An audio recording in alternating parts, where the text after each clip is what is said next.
And that brings us to a typical friend of ours for the end of the show. But let me also welcome back who's helping with some non-technical production today, Dave Peavy. I'm bringing him on because he has Bob Guzzardi is not here today, and Bob Guzzardi has a great laugh. I laugh, but I laugh silently, and Dave Peavy has an excellent laugh, too.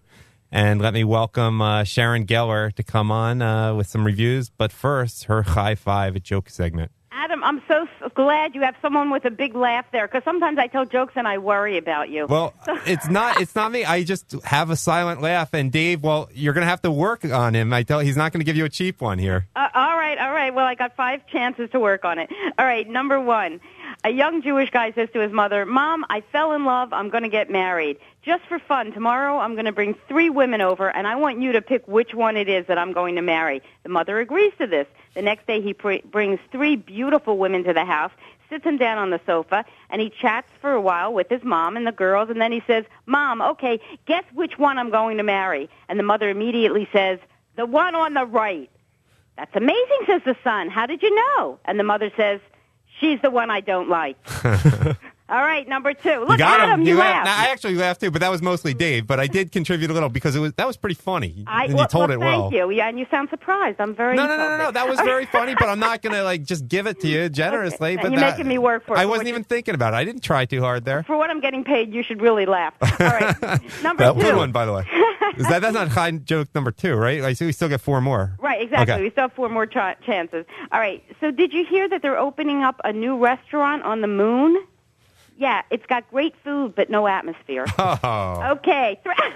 He didn't win up on that one. That was a sort of laugh. A pity laugh if I ever heard one. No, it was funny. It caught me off guard. I didn't see that one coming. Okay.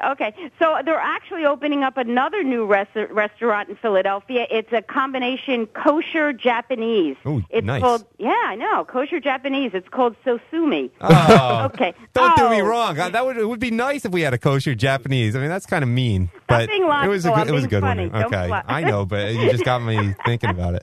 Okay, so there was this guy who was a pillar of the community, and he was having a torrid love affair with his Italian mistress when one day she says she's pregnant. Not wanting to ruin his reputation in the community, the guy says, "Look, why don't you go to Italy and have the baby, and when it comes, I promise I'll support you and the baby in wonderful fashion." The mistress says, "Okay, but how will you know when I deliver the baby?" The guy says, "Just send me a postcard that says spaghetti on it, and I'll know that the baby is here, and I promise I'll send you a fortune." Well, the mistress goes to Italy. 9 months go by, and one day the man's wife says, "Honey, a postcard came for you today." She hands him the postcard. He reads it, and he faints. What did the postcard say? Spaghetti, spaghetti, spaghetti, spaghetti, spaghetti. 2 with meatballs, 2 without. Please send extra sauce. Oh, no.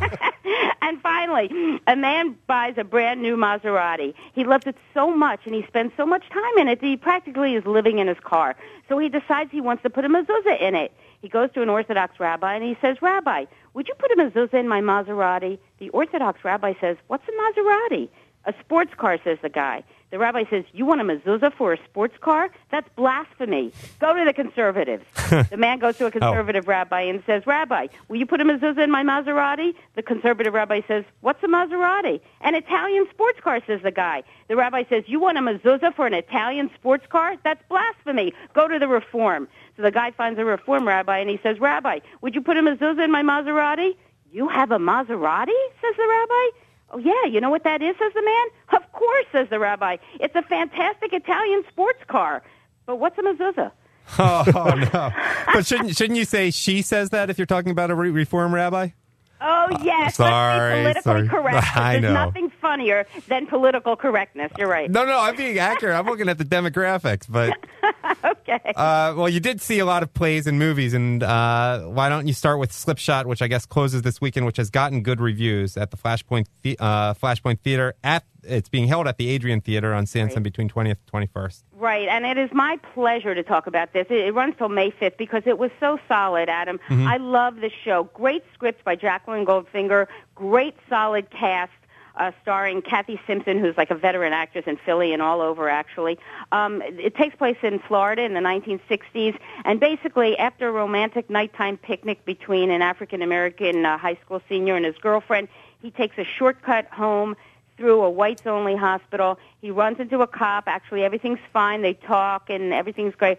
Then there's an accident that happens, and the question is how much of an accident is it and what really happened. I don't want to give too much away except to say that the leads and the supporting cast are just so darn strong, and it's directed by Rebecca Wright, who actually directed me in a show. She won the 2012 Independence Fellowship in the Arts Award, and there is nothing about this show that isn't great. 90 minutes, no intermission, and just solid, solid, solid. So I don't need to ask if the writing is great. I mean, it's also a tough topic because there's a lot of white guilt is on short supply in recent news, and I say that, but at the same time, it only matters so much if you're seeing a play. It's still much more about the writing and the performance than the actual topic. That's my experience. It is, and of course you can't help but think about the things that are in the news these days with people getting shot. You're right about that. But you know what? That being set aside, this is a great show, not only because it makes you think and stirs up emotion, but the writing is just really solid, really, really lean, no fat in it, and the direction is great. There's not one wasted movement in this show or word. Great. That's about the best thing you can say about writing, because believe me, we both have seen plays. I won't mention them now, and we agreed that they were a little too long. Oh, for sure, yeah. Well, we won't mention any names there. This is, and don't miss a chance to see Kathy Simpson on stage. She's amazing. We have a couple more minutes left. Why don't you take us through, they had the Limud Festival in Philadelphia this past weekend, and you had a few classes you went to. First, explain what it is, and just give us a little report for those of us who missed it. Limud Philly is kind of like they call it a panoramic Jewish learning fest, and this is the fourth year they've done it here in Philly. It's done all over the country, and it's basically a weekend immersion of Jewish classes and anything. I'm talking anything from yoga with the Jewish influence to Talmudic scripture. I mean, you can be as religious or non-religious as you want to be. You don't need any kind of background to attend any of these classes. People who don't know anything can come. People who aren't Jewish can come. People who are Orthodox can come.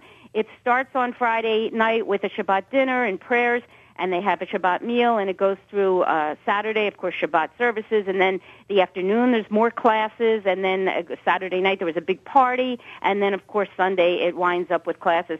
I actually went on Sunday to 3 cultural classes. That's a big surprise. Yeah, make it short, though. You got to tell us, because we're running out of time here. Okay, the first one I went to was Ben Tapp's Soul Workshop. It was amazing. I love musical improv, and it was a chance to tap dance and do musical improv around the theme of God and prayer. It was just blew my mind. It was great. Went to Hooray for Captain Spaulding, and it was about how in the 1950s Groucho Marx and other Jewish people were portrayed in the movies. It talked about Gentleman's Agreement. And finally, I went to Jews in the Italian Cinema with Asher Salah, which was great, informative.